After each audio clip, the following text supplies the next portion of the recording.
दोस्तों, आज जो कहानी हम बताने जा रहे हैं वो एक सच्ची घटना पर है। और ये कहानी किसी और की नहीं बल्कि मेरी नानी माँ की कहानी है। बात उन दिनों की है जब नानी माँ की शादी को कुछ साल गुजर गए थे। नाना जी ने एक ज़मीन लेकर नया नया घर बनाया था। आप में से बहुत से लोग जो गांव में रहते हैं माया के बारे में पता होगा। एक दिन की बात है जब हम सारे बच्चे नानी माँ के पास बैठे थे, तब उन्होंने हमें इस माया के बारे में बताया। आज के लोग इन बातों पर यकीन नहीं करते और हमने भी उस वक्त यकीन नहीं किया था।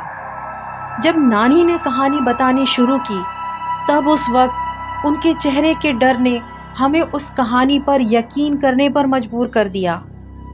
क्योंकि नानी जब ये कहानी बताती थी तो उनके चेहरे पर एक डर दिखाई देता था। और होता भी क्यों ना, उन पर गुजरी जो थी। नानी ने हमें बताया जिस नए घर में वो रहने गए थे उसे नाना जी ने बहुत प्यार से बनवाया था। कुछ दिन तो अच्छे से बीते, लेकिन अचानक से नानी के साथ कुछ अजीब सा होने लगा।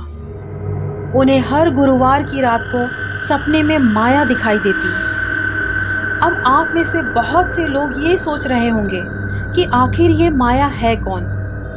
इस ज़माने की तरह उस दौर में घर में पैसे और जेवर रखने के लिए अलमारी और तिजोरियां नहीं हुआ करती थी, तो लोग अपना पैसा जेवर किसी बर्तन में रखकर मुसीबत के वक्त सबसे छुपाकर ज़मीन खोदकर गड्ढे में गड़ा दिया करते थे।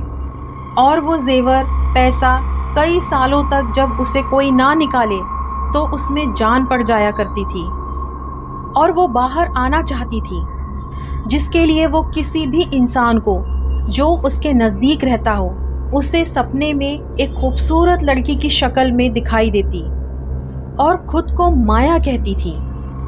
नानी को ये माया हर गुरुवार की रात को सपने में दिखाई देती और अपने साथ नानी को नींद में ही उस जगह ले जाती जहां उसे गड़ाया गया था और नानी को कहती कि तुम मुझे यहाँ से ले जाओ, मैं तुम्हारी किस्मत में हूँ, बदले में मुझे अपना एक बच्चा दे जाना।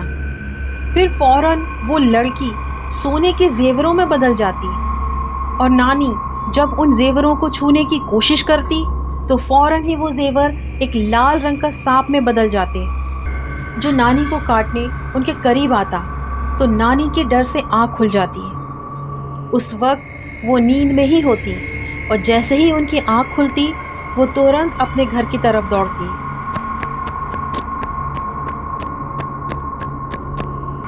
और घर पहुंचते ही चीख मार कर बेहोश हो जाती।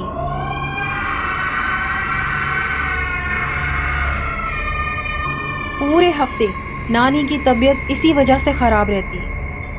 यही सिलसिला अगले गुरुवार को फिर होता और किसी को कुछ खबर नहीं होती कि नानी कब नींद में उठकर वहाँ से फिर चली गई हैं। यही सिलसिला कई महीनों तक चलता रहा और नानी की हालत ख़राब देखकर नाना ने फैसला किया कि अब वो लोग उस घर में नहीं रहेंगे और आनन फानन उन्होंने उस घर को बेच दिया। और आज हम सब उस घर में जाते हैं जो नाना ने उस घर को बेचने के बाद लिया था। उसके बाद नानी की तबीयत उस वजह से कभी ख़राब नहीं हुई। हालांकि आज नाना और नानी दोनों इस दुनिया में नहीं हैं, लेकिन उनकी ये कहानी हमें अब तक याद है।